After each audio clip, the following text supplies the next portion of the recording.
मैं रामनाथ प्रसाद, दर्शन शास्त्र विभाग डीएवी महाविद्यालय आज ऑनलाइन कक्षा के अंतर्गत जैन दर्शन की जीव की अवधारणा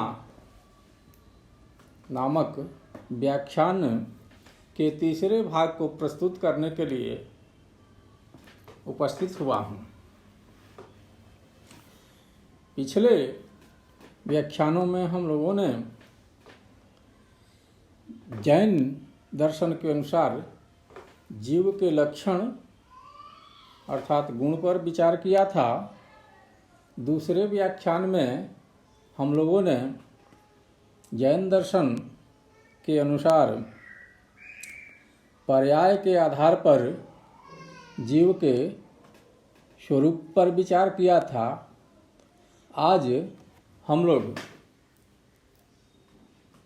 जीव दर्शन के परिभाषा के उपरांत जीव राशि का विभाग या जीव के वर्गीकरण पर विचार करेंगे। जैन दर्शन के अनुसार संपूर्ण जीवों को, संसार में जितने भी जीव हैं उनको दो श्रेणियों में बांटा जा सकता है। एक मुक्त जीव। मुक्त जीव वैसे जीवों को कहा जाता है जिनमें जो मुक्त हो चुके हैं, मुक्त हो जाने पर जीव अपने वास्तविक स्वरूप को प्राप्त कर लेता है। मुक्त जीव में अनंत ज्ञान, अनंत दर्शन, अनंत आनंद और अनंत वीर्य अर्थात अनंत साहस की उत्पत्ति होती है और वह इसी अवस्था में रहता है। मरणोपरांत वह कैवल्य को प्राप्त करता है। जीव का दूसरा प्रकार है संचारी जीव। संचारी जीव वैसे जीवों को कहा जाता है जो जन्म पुनर्जन्म के चक्र में लगे हुए हैं। अर्थात वैसे जीव जो कर्म के साथ बंधे हुए हैं, जो कर्म में लीन हैं, जो आसक्तिपूर्ण कर्म करते हैं और एक जन्म से दूसरे जन्म, दूसरे जन्म से तीसरे जन्म और इस तरह जन्म के चक्र में लगे हुए हैं। संचारी जीव दो प्रकार के, एक स्थावर और दूसरा त्रस। स्थावर जीव वैसे जीवों को कहा जाता है जिसमें गति स्वतः गति नहीं होती है, अर्थात स्थायी होते हैं। ये जल, वायु, अग्नि तथा वनस्पति है। यहाँ बता दें कि जैन दार्शनिक जल के परमाणुओं को भी जीव युक्त मानते हैं, वायु के परमाणुओं को भी जीवयुक्त मानते हैं तथा अग्नि को भी जीव युक्त मानते हैं तथा वनस्पति को भी स्थावर जीव के रूप में स्वीकार करते हैं। ये वैसे जीव हैं जो एक स्थान पर रह सकते हैं या जिनमें गति नहीं होती है। त्रस जीव वैसे जीवों को कहा जाता है जो स्थान परिवर्तन कर सकते हैं। इसमें ये 5 प्रकार के माने गए हैं। पंचेंद्रिय जीव, चतुरेंद्रिय जीव, त्रिइंद्रिय जीव और द्विइंद्रिय जीव। द्विइंद्रिय जीव वैसे जीवों को कहा जाता है जिसमें 2 इंद्रियां होती हैं। त्रिइंद्रिय जीव वैसे जीवों को कहा जाता है जिसमें 3 इंद्रियां होती हैं, जैसे चींटी इत्यादि। चतुरेंद्रिय जीव वैसे जीवों को कहा जाता है जिसमें 4 इंद्रियां होती हैं, स्पर्श, रस, गंध और मनुष्य इत्यादि पंचेंद्रिय जीव माने गए हैं, जिसमें स्पर्श, रस, गंध इत्यादि पांचों इंद्रियां होती हैं। इन पंचेंद्रिय जीवों को दो श्रेणियों में बांटा गया है, समनस्क जीव और अमनस्क जीव। समनस्क जीव उस प्रकार के जीवों को कहा जाता है जिसमें मन होता है, जिसमें सोचने की क्षमता होती है, और अमनस्क जीव वैसे प्राणियों को या वैसी आत्मा को, ऐसे जीवों को कहा जाता है जिसमें सोचने समझने की क्षमता नहीं होती है, अर्थात मन नहीं होता है। समनस्क जीव की श्रेणी में मनुष्य आता है और अमनस्क श्रेणी के जीव में पशु पक्षी आते हैं। जन्म भेद के आधार पर जीव चार प्रकार के माने गए। मनुष्य या कोई भी जीव कर्म करता रहता है। कर्म के अनुसार उसे अगला जन्म प्राप्त होता है, अर्थात जीव अपने कर्म परिणामों के आधार पर नया जन्म प्राप्त करता है। इसे जैन दर्शन में जीव की गति कहा गया है। तो जीव की गति के आधार पर ये चार प्रकार का होता है। एक मनुष्य और तिर्यंक, देव तथा नारक। मनुष्य के बारे में हम लोग जानते हैं। तिर्यंक जीव निम्न श्रेणी के जीव पशु पक्षी इत्यादि, कीट पतंग इत्यादि को तिर्यंक जीव कहा गया है। देव जो है मनुष्यों से उच्च श्रेणी के माने गए हैं। जो अच्छा कर्म करते हैं उनको देव योनि प्राप्त होती है। इसी तरह जो अच्छा कर्म नहीं करते हैं उन्हें नारक श्रेणी में जन्म मिलता है। जन्म यहाँ तीन प्रकार का माना गया है: समूर्छन जन्म, गर्भजन्म तथा उपपाद जन्म। समूर्छन जन्म वैसे जन्म को कहा जाता है जिसमें गर्भ की आवश्यकता नहीं होती है, और गर्भ जन्म वैसे जन्म को कहा जाता है जिसमें गर्भ से उत्पत्ति होती है, और उपपात जन्म वैसे जन्म को कहा जाता है जिसमें आकस्मिक रूप से अपने आप वह जीव उत्पन्न होता है। वादिदेव सूरि ने भी आत्मा के स्वरूप का वर्णन किया है। उनके अनुसार आत्मा में प्रत्यक्ष गम्यता है। प्रत्यक्ष गम्यता वे आत्मा का लक्षण के रूप में बताते हैं। अन्य दार्शनिक आत्मा को अनुमान के आधार पर सिद्ध मानते हैं। वादिदेव सूरि के अनुसार आत्मा को उपयोग से जाना जा सकता है, अर्थात प्रत्यक्ष से ही इसको समझा जा सकता है। इसी तरह वादिदेव सूरि ने आत्मा को चेतना युक्त माना है। आत्मा चेतना के रूप में वर्तमान रहता है। उनके अनुसार किसी भी जीव में चैतन्य स्वाभाविक रूप से वर्तमान रहता है, स्थायी गुण के रूप में वर्तमान रहता है। यहाँ बता देना आवश्यक प्रतीत होता है कि न्याय आदि दार्शनिक चेतना को आत्मा का आकस्मिक गुण मानते हैं, परंतु जैन दार्शनिक वादिदेव सूरी के अनुसार आत्मा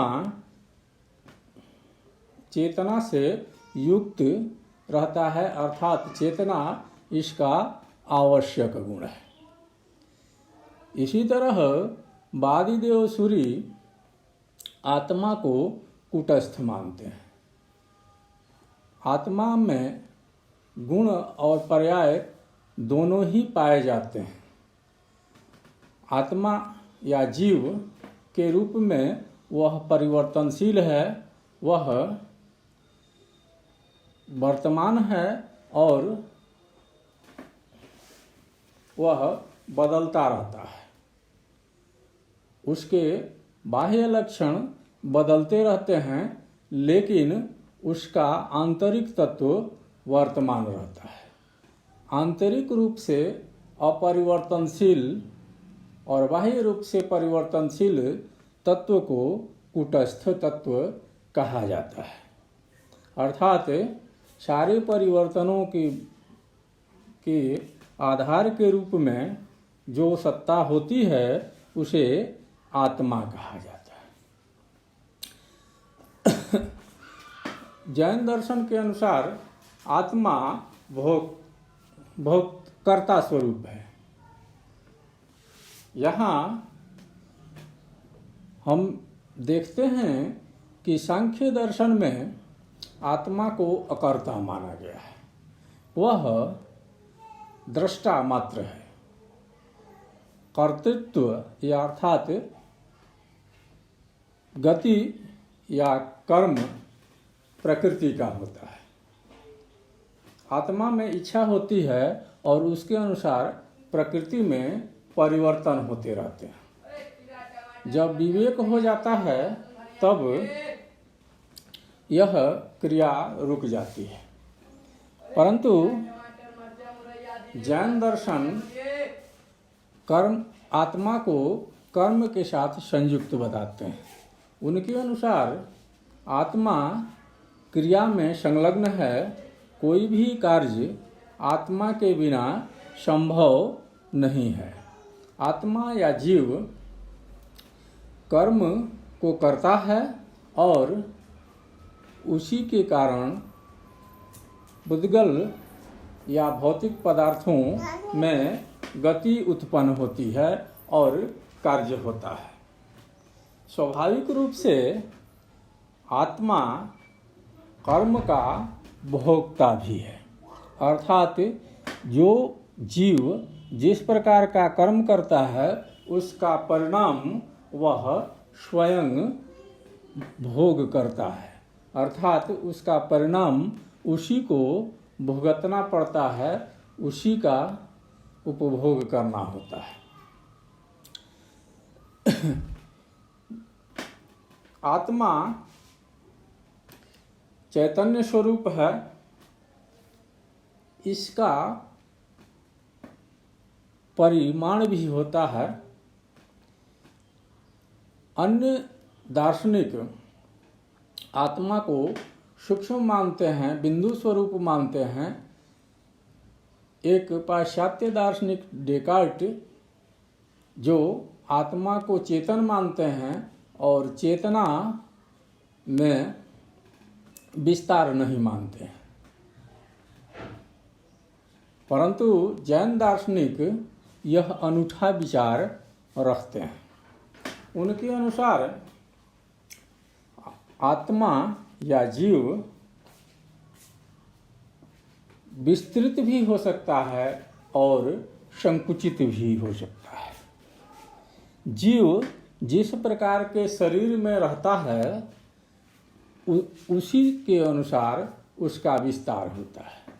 जैसे चींटी के शरीर में रहने वाली आत्मा का विस्तार चींटी के शरीर तक होता है, मनुष्य के शरीर में रहने वाली आत्मा का विस्तार मनुष्य के शरीर तक रहता है।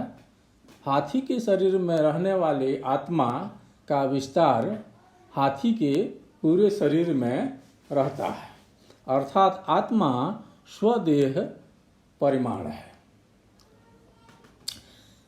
यहाँ वे इसकी तुलना दीपक से करते हैं। जैसे दीपक को एक छोटे से कमरे में रखा जाता है तो वह पूरे कमरे को प्रकाशित करता है, बड़े कमरे में रखा जाता है तो भी वह पूरे कमरे को प्रकाशित करता है। इस प्रकार दीपक का प्रकाश संपूर्ण कमरे में फैलता रहता है। आत्मा का चैतन्य भी पूरे शरीर में व्याप्त रहता है। वो छोटा शरीर रहने पर इसका विस्तार छोटे शरीर तक रहता है, बड़े शरीर में रहने पर इसका विस्तार बड़े शरीर तक रहता है। जैसा कि हम लोगों ने देखा है कि जैन दार्शनिक एक वस्तुवादी विचार रखते हैं। उनके अनुसार जो दिखाई देता है विश्व वैसा ही है। विश्व में अनेक वस्तुएं दिखाई देती हैं, अनेक जीव दिखाई देते हैं। जैन दार्शनिकों के अनुसार जितने भी जीव दिखाई देते हैं वे सभी अलग अलग हैं। इसकी व्याख्या करते हुए वे बताते हैं कि अगर सभी जीव अलग अलग नहीं होते तो सभी जीव एक ही प्रकार का कर्म एक साथ करते। जैसे अगर कोई हंस रहा है तो सभी हंसते, कोई रो रहा है तो सभी रोते। परंतु हम देखते हैं कि प्रत्येक जीव एक ही समय में अलग अलग कर्म में संलग्न होता है। इससे सिद्ध होता है कि जीव अलग अलग हैं, अनेक हैं। इसी तरह हम देखते हैं कि अधिकांश दार्शनिक यह मानते हैं कि आत्मा या जीव भौतिक पदार्थों से अलग रहता है, उसमें संलिप्त नहीं रहता है। परंतु जैन दार्शनिक मानते हैं कि आत्मा पौद्गलिक कर्मों के साथ रहता है।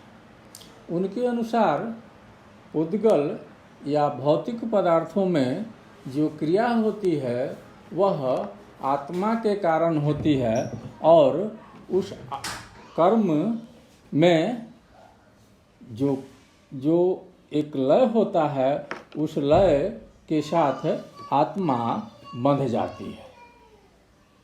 आत्मा या जीव कर्म करता जाता है और आगे बढ़ता जाता है, उसके परिणाम का भोग करते हुए वह नए नए जन्म ग्रहण करता है, अर्थात वह कर्म के साथ एकाकार हो जाता है। अंत में वह जब ज्ञान प्राप्त करता है तब अपने को कर्मों से नियंत्रित करता है और कर्म के परिणाम के भोग के उपरांत वह मुक्त या कैवल्य को प्राप्त करता है। इस प्रकार हम देखते हैं कि जैन दर्शन में आत्मा के स्वरूप, आत्मा के लक्षण और आत्मा के पर्याय पर विस्तार पूर्वक विचार किया गया है। अगले व्याख्यान में हम लोग आत्मा के बंधन और उसके मोक्ष के स्वरूप पर विचार करेंगे और तब हम लोग इसको प्राप्त करने के उपायों की चर्चा करेंगे।